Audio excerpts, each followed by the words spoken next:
चलिए आज next setting डालिए डिजिटल में। एड्रेस यहाँ सुन लीजिए, ये क्या हो रहा है, इसे सारे फिर हमारा चार्जर घर जाके लगाना चार्जर हटाओ इसे। डिजिटल इलेक्ट्रॉनिक्स आपका नहीं, आज अभी मैं पढ़ा रही हूँ स्टार्टिंग में, और डेट यहाँ 20।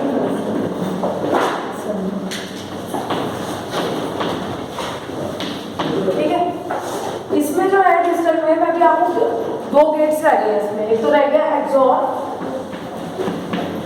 और एक आपका रह गया एक्सनॉर। लिखो फटाफट, एक्सॉर और एक्सनॉर। एक्स का मतलब यहाँ है एक्सक्लूसिव। एक्सक्लूसिव एक्सक्लूसिव का मतलब होता है उसको हटा दो।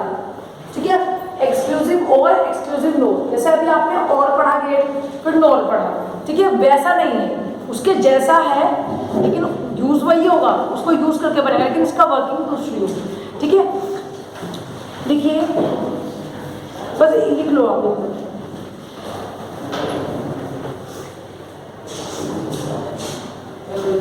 एक्सॉर में लिखिए, इसकी इक्वेशन लिखिए, इसकी equation y is equals to a, इसका ये साइन होता है, मैंने आपको बताया भी था शायद, a एक्सॉर b, ये होता है इसका, और x नॉट का होता है इक्वेशन, इसकी इक्वेशन आ जाओ, इसकी इक्वेशन होती है y is equals to a x not, dot लगा के वहां पे हमने प्लस का साइन लगाया था ना सर्किल के अंदर, यहां आप लगा दो डॉट लगा के सर्किल। ठीक है बच्चे, एक्स नॉट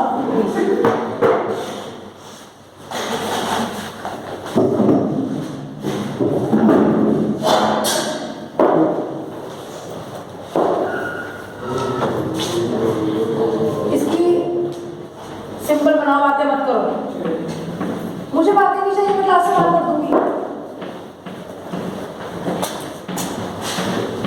सिंपल बनाओ, इजी रहेगा तुम्हें, एक बार बार बार कहानी नहीं करनी पड़ेगी।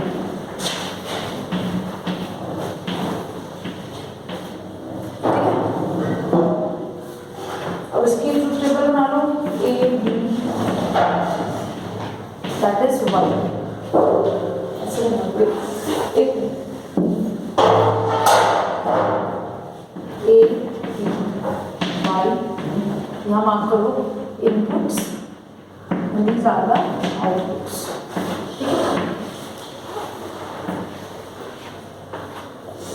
इसी तरह इसमें इनपुट्स आउटपुट्स,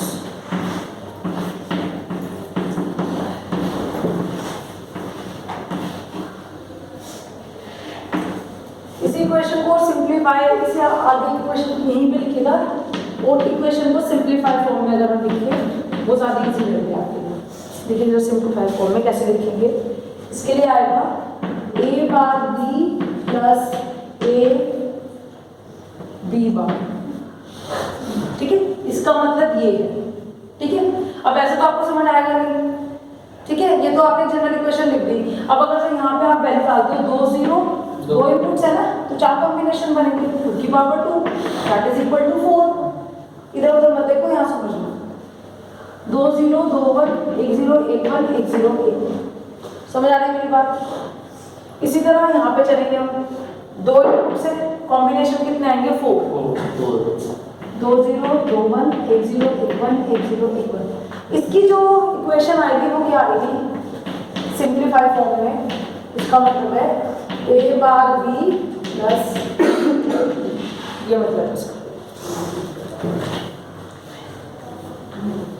इसको ऐसे भी लिख सकते हो, ऐसे भी लिख सकते हो। ठीक है, मैंने तो इस पर ट्रूथ टेबल जरा मुझे दो, ये मैंने बहुत अच्छा समझाया है, मुझे इसका मतलब बताना क्या होगा इस वाला। ट्रूथ टेबल से अगर आपको वर्ड्स भी लिखना हो तो आप कैसे लिखो, क्या बताओ। जैसे मैंने बताया था ना, और में बताया था, और में, या पहले सुन लो, मैं पहले आपसे नोट करो, उसको मैं बता दूँ कि मैं क्या पूछना चाहता हूँ।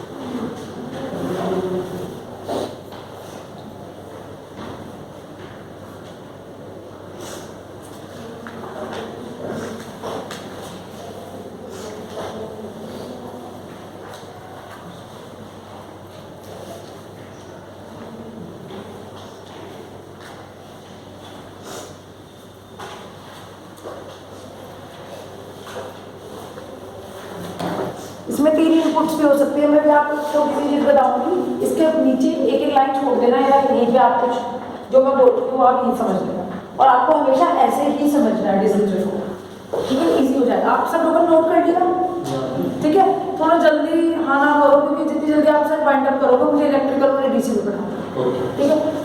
इतनी बात समझ आ रही है, एक्सोर और एक्सनोर, ठीक है। अब तक आपने कौन कौन से गेट के बेसिक गेट्स आपके थे, एंड और नोट, फिर आपके यूनिवर्सल गेट कौन से थे, नैंड और नोट, ठीक है।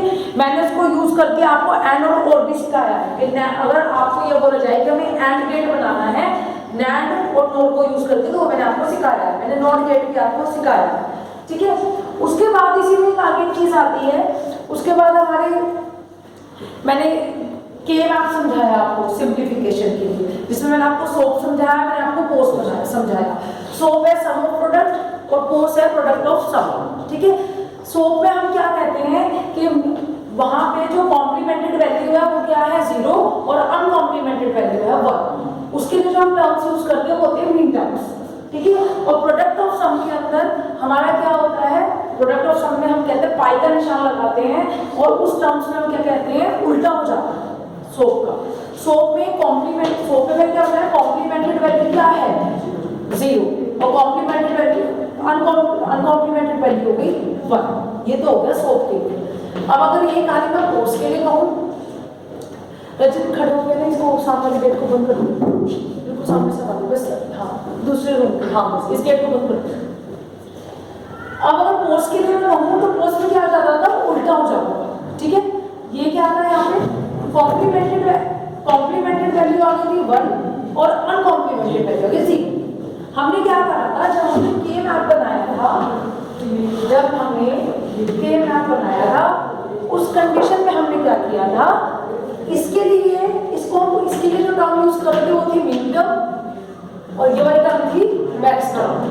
तो मीन टर्म के लिए हमने क्या किया था, हमने वैल्यू 1 1 1 1 1 इस तरीके से डाली थी, और पोस्ट में क्या डाली थी 0 0 0, मतलब जो इक्वेशन में वैल्यू दी है, जो भी वैल्यू 3 4 5 6 जो भी वैल्यू दी है, उस वैल्यू के लिए हमें इसके लिए सोप के लिए हमने डाला था सपोज 3 पे 0 1 2 3, तो यहाँ पे हमने डाला था 1। अगर 4 है 0 1 2 3 4 1, ठीक है।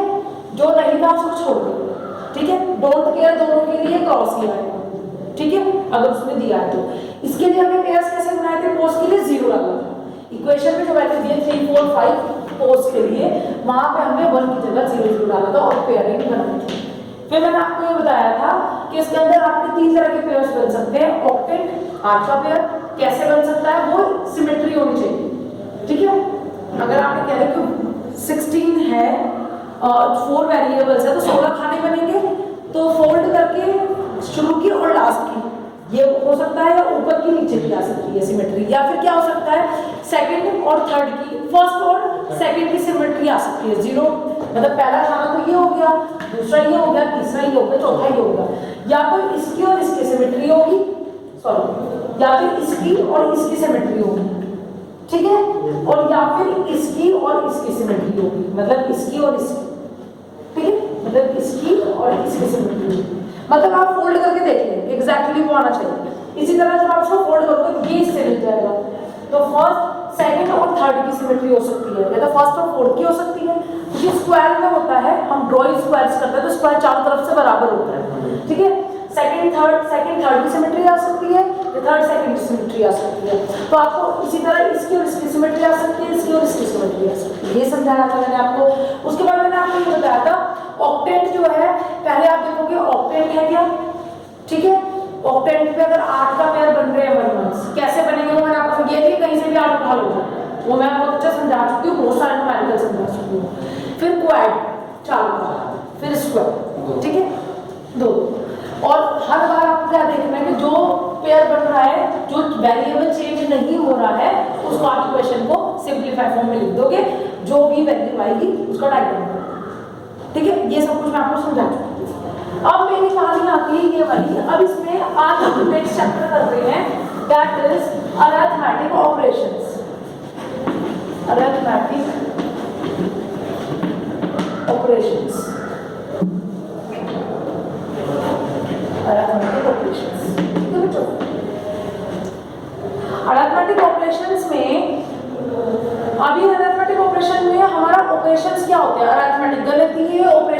क्या हो सकता है कि एडिशन और सब्ट्रैक्शन, मल्टीप्लिकेशन और डिवीजन। हमारा कंप्यूटर जो है वो एडिशन और सब्ट्रैक्शन का काम करेगा, ठीक है, जो मैं अपने उसके लिए बताऊंगा आपको डिस्ट्रिक्ट में। उससे पहले इसमें दो गेट्स आते हैं, एक्सओर और एक्सओर, ठीक है। इस एक्स को मैंने शॉर्ट में लिखा है, एक्सक्लूसिव होता है इसका फुल फॉर्म, इसको मैंने एक्स से रिप्रेजेंट किया। सब लोग सुन लो, एक बार में समझ आ जाएगा, नोट करो। इस एक्स का मतलब है एक्सक्लूसिव, इस एक्स का मतलब है एक्सक्लूसिव, एक्सक्लूसिव और exclusive not, getting my point. उसके बाद में इसको हम दिखाएंगे y = a plus a exclusive बोलेंगे, प्लस नहीं बोलेंगे, a एक्सक्लूसिव और b, a exclusive not b। इसमें डॉट आ रहा है, उसमें प्लस आ रहा है, ठीक है। इसकी इक्वेशन आपको हमेशा ही याद रखनी पड़ेगी। इसमें दोनों का कॉम्बिनेशन होगा, एक बार कॉम्प्लीमेंटेड, एक बार अनकॉम्प्लीमेंटेड, प्लस एक बार कॉम्प्लीमेंटेड क्योंकि और है, और में क्या होता है, ऐड ही तो होता है, और में प्लस का साइन, और को हम प्लस से दिखाते हैं ना, हाँ है ना, ठीक है, इसको प्लस, ये याद रखना आपको। इसमें भी है तो और ही ना, नॉट के साथ हमें, तो इसमें प्लस, इसमें भी प्लस ही आएगा, ये ऐसे आता है। आप दो बार करोगे आपको समझ आ जाएगा, ये दो यही गेट ऐसे हैं जो आपको याद रखना है, बाकी एंड और नोट तो आपको समझाएगा, ठीक है। तो y = a एक्सक्लूसिव और b, तो क्या हो जाएगा a bar b plus a b बार। ये आपकी मर्जी है, क्योंकि आपको पता है चाहे 2 + 3 लिखो चाहे 3 + 2 लिखो, तो इसमें कोई दिक्कत नहीं है। अगर आप ऐसे लिख दिया आपने a b bar plus a bar b, तो भी कोई दिक्कत नहीं है। समझ आ गई मेरी बात? कॉम्प्लीमेंटेड अनकॉम्प्लीमेंटेड प्लस कॉम्प्लीमेंटेड अनकॉम्प्लीमेंटेड कॉम्प्लीमेंटेड, दोनों है, ठीक है। उसके बाद में मैं अभी आपको ये उससे भी समझाऊंगी कि अगर 3 वेरिएबल होगा तो क्या होगा, क्योंकि आगे ये यूज होगा। जब मैं अभी आपको एडर समझाऊंगी, हाफ एडर के बाद फुल एडर, तो वहाँ 3 इनपुट्स यूज होंगी, वो कैसे होंगे भी बताऊंगी, ठीक है, ये समझाऊंगी। इसी तरह एक्सक्लूसिव नोर पे चलेंगे, जल्दी तो नहीं हो रहा है ना, समझ आ रहा है ना क्या बोल रही हूँ। एक्सक्लूसिव नोर में y = a, y is your output. हम यहाँ देखो a एक्सक्लूसिव नोर b, तुम्हारे पूरे थ्रू आउट तुम्हारे आस-पास में दूर तक कोई ऐसा नहीं लग रहा कि तुम्हें एंटरटेन कर रहा हो, पता नहीं कभी इसकी तरफ हंस रहे हो, कभी उसकी तरफ हंस रहे हो, क्या हो गया तुम्हें? हाँ समझ लो, क्लास के अंदर बैठे नहीं समझ आएगा, जब तुम घर पे बैठोगे इतना सारा इकट्ठा हो जाएगा तब नहीं समझ आएगा, इतना तक समझोगे समझ आ जाएगा। y = इसमें क्या आएगा, कॉम्बिनेशन आएगा, एक पेयर आएगा कॉम्प्लीमेंटेड और एक आएगा अनकॉम्प्लीमेंटेड, ठीक है, समझ आ गया। इसको अगर आपको ट्रुथ टेबल को सत्यापित करना हो, उसको करके देखना हो, सिग्निफाई करना हो कि भाई ये ठीक है या नहीं है, वो आप वैल्यू रख के चले जाना कि अगर आपने यहाँ से, अभी मैं एक पेयर से समझा दूँगी, पहले आप इसको समझो, ठीक है। तो इसके अंदर जैसे मैं बता रही हूँ, डायग्राम तो आपको पता लग गया, सिंपल, ठीक है। आप पहले सुन लो मैं क्या लिखूँ, आपको कैसे याद रखना है, ऐसे बिल्कुल याद नहीं होगा। अगर तुम सोच रहे हो कि हमें 1 बाय 1 याद सकते, देखो क्या करो, ये तो सबको पता है, 2 इनपुट्स है, 4 कॉम्बिनेशन, 2 0 2 1, 1 0 1 1 1 0 1 1। अब आप यही इसके अंदर होगा। अब बात आती है इस आउटपुट की, देखो इस वाले कॉम्बिनेशन में देखो 0 0, दोनों इनपुट्स क्या है, लो है। 0 का मतलब होता है लो और 1 का मतलब होता है हाई। अगर दोनों इनपुट लो है तो आउटपुट क्या आएगी, लो ही आएगी। इसके अंदर एक्सक्लूसिव और क्या, आप इसको ऐसे याद रखो, ठीक है।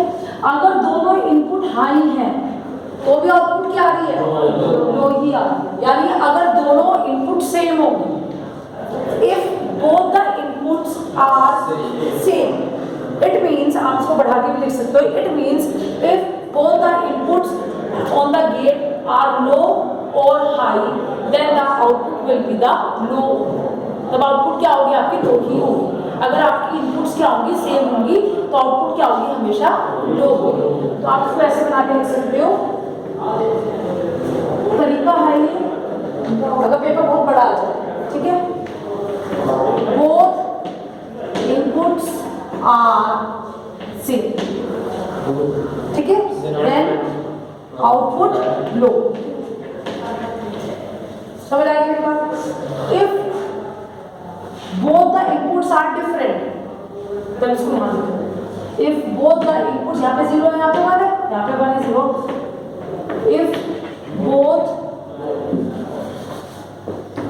if both the inputs are different, then output is high। ठीक है, हाई का मतलब होता है 1 और लो का मतलब होता है 0। ये अपने दिमाग में बिठा लें, ठीक है। क्योंकि जब हम फ्लिप फ्लॉप पढ़ेंगे तब आप सबसे ज्यादा कंफ्यूज होंगे। तो कंफ्यूजन कहाँ दूर होगा, जब आप ये चीजें याद करेंगे। जिस दिन मैं फ्लिप फ्लॉप स्टार्ट करूंगी, मे बी नेक्स्ट ये परसों से, तो उसमें का छुट्टी मत करना। क्योंकि मैं क्या कह रही हूँ, जिस दिन मैं कहूँगी मैं लेक्चर उसी दिन लूंगी, सिर्फ एक दिन 25 की छुट्टी पड़ेगी, 24 तक मैं फ्लिप फ्लॉप। सिर्फ आपको एक चीज याद रखनी है जो मैं इसके अंदर कहूँगी कि आपको नैंड नोड और नैंड नोड से ही हम फ्लिप फ्लॉप्स बनाएंगे, क्योंकि हम हमेशा यूनिवर्सल गेट्स को यूज करते हैं। और उसके अलावा उसमें जो मैं कहूँगी सिर्फ आपको अब से आज से ऑनवर्ड्स आपको ये याद रखना है कि नैंड और नोड क्या करते हैं। आपको ये याद, जैसे मैंने बताया ना, नैंड में क्या होता है आपको अभी नहीं मैं पूछ रही हूँ, आपको नैंड में याद रखना है कब इनपुट हाई होती है कब इनपुट लो होती है, बस। उसका उल्टा क्या हो जाएगा, नैंड का उल्टा नो हो जाएगा, खत्म। और आपको कुछ याद नहीं रखना। इसके बाद में चाहे कोई कॉम्पिटिटिव एग्जाम से देना, किसी इंटरव्यू में जाके बोल देना कि डिजिटल से क्वेश्चन पूछ लो, आप बीटेक में चले जाना, आप एमटेक में चले जाना, आपको कहीं से इसके बाहर क्वेश्चन नहीं मिलेगा, क्योंकि ये बिल्कुल बेसिक है। सिर्फ यहाँ पे जो आप 2 इनपुट्स पे काम करोगे, वहाँ आप 3 इनपुट्स पे काम। समझ आ गई बात? अब कहानी क्या आती है कि मैम अभी तो एक्सोर और एक्सनोर में, जैसे अभी एक्सोर का हो गया, ऐसे एक्सनोर में हो जाएगा। एक्सनोर में क्या होना चाहिए, इसमें उल्टा हो जाता है, ये इसका उल्टा हो गया। यहाँ देख लो भाई, इसमें उल्टा कैसे हो गया, इसमें ये कह रहा है कि अगर दोनों इनपुट क्या है, सेम है, दोनों इनपुट सेम है, तो क्या होगा, आउटपुट क्या हो जा रही है, हाई। तो इसका ये इसका अपोजिट होगा। तो हमेशा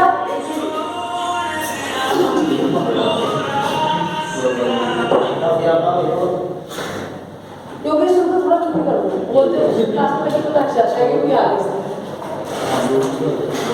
साइलेंट करके रखा करो फोन, स्विच ऑफ करने के लिए नहीं कहती, साइलेंट करने के लिए कहती। और जाके बात करनी है साइलेंट करके रखो, बाहर से बात कर लो बस। अब यहाँ पे देखो, यानी आपको ये पता लग गया कि जैसे नैंड का याद रहेगा, नैंड का याद करो, नो उसका उल्टा हो जाएगा, ठीक है। इस तरह से हमने एक्सओर का याद रख लिया, both inputs are same, high नहीं, एक बार हाई और एक बार लो। अगर both the inputs are the same, the output will be the low, ठीक है। तो इसका उल्टा हो जाएगा, बस both inputs are same, then output is high. तो ये यहाँ से देखिए सबसे इजी, क्योंकि तरीका मैं बताऊंगी तभी तुम याद करोगे। हमें पहले से इतना कॉम्प्लिकेटेड कर दूंगी तो फिर तो इतना पेपर भी होगा, पास ही कर लोगे, समझ नहीं आएगा। क्योंकि कंप्यूटर साइंस वाले इसके बाद मेरे से कोई सब्जेक्ट नहीं पढ़ेंगे, तो कम से कम उन्हें ये तो कहते कि मीटर पर ही ज़्यादा हो गए हैं।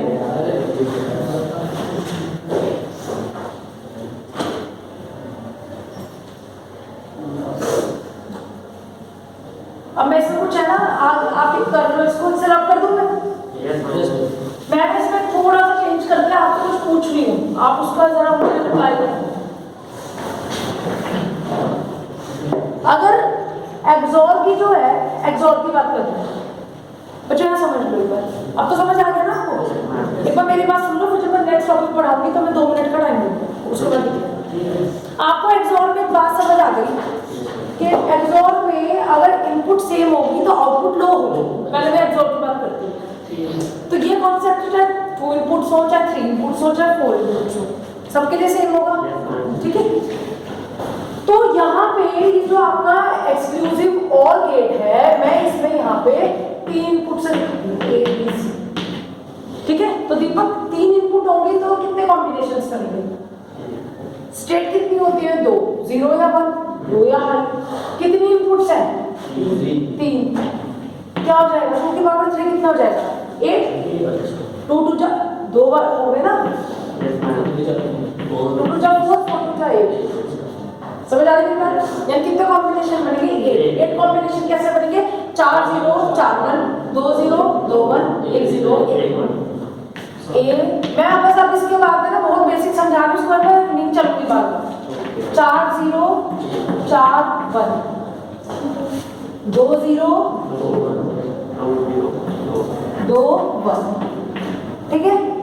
1 0 1 1 1 0 1 1 1 0 0 1 0 समझ आ रहा है? 8 कॉम्बिनेशन बन गए, 1 2 3 4 5 6 7 8। और हम हमेशा डिजिटल में हर चीज 0 से ही स्टार्ट करते हैं, इसलिए हमेशा 3 का कॉम्बिनेशन बना है तब भी 0 से स्टार्ट किया है, 4 0 4 1। 2 का कॉम्बिनेशन था तब भी 2 0 2 1। और अगर हमारा 16 कॉम्बिनेशन हो जाएगा तो 8 0 8 1 4 0 4 1 2 0 2 1 0 1। समझ आ गई बात? अब मुझे यहाँ डाल दिया है आउटपुट।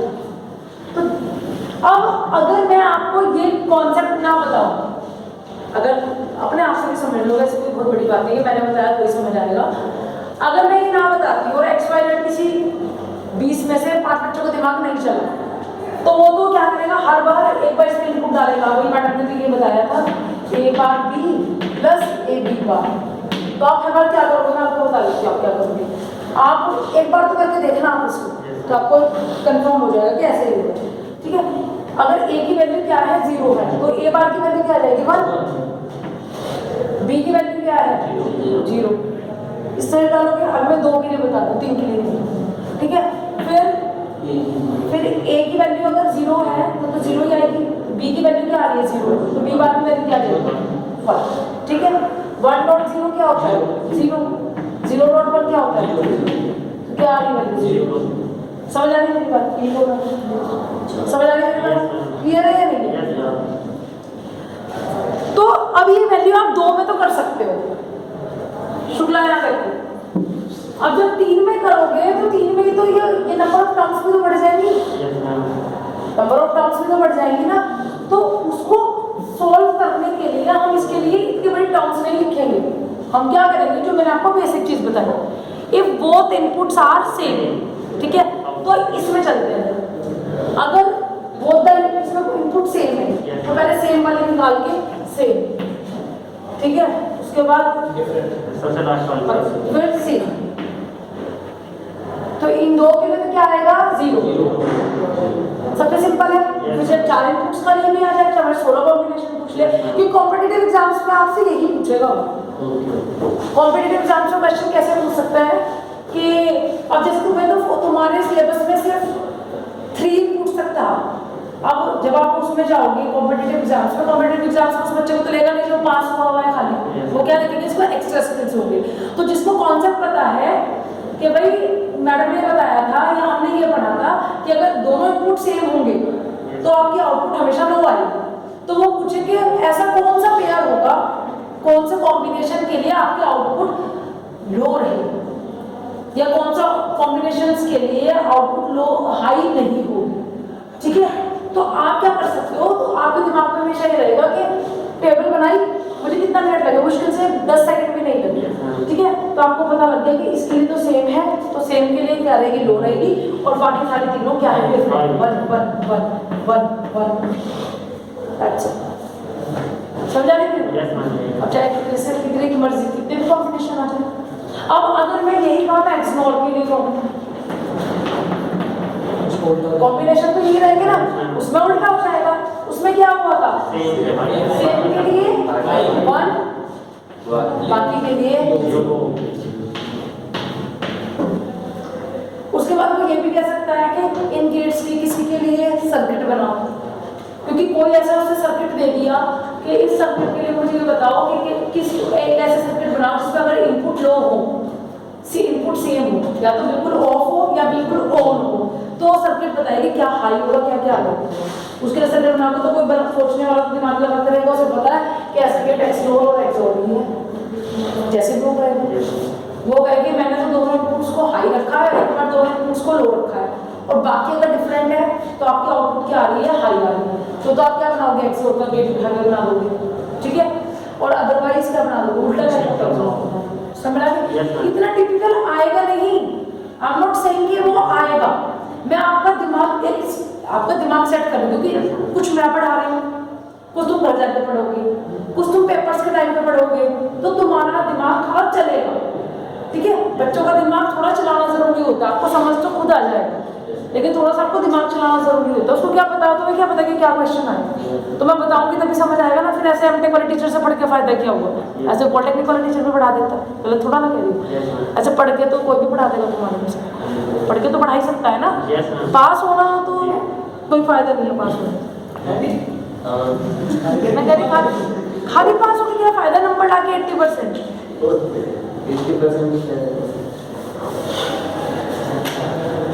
80% का मतलब है तुम्हें 80% नॉलेज है अपने सिलेबस में।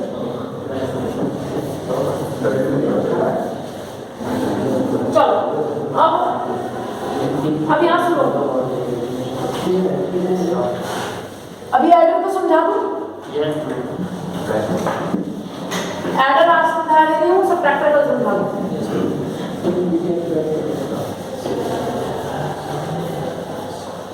ये चल भी रहा है कि चल रहा है? मैंने वो किया नहीं किया। चल रहा है।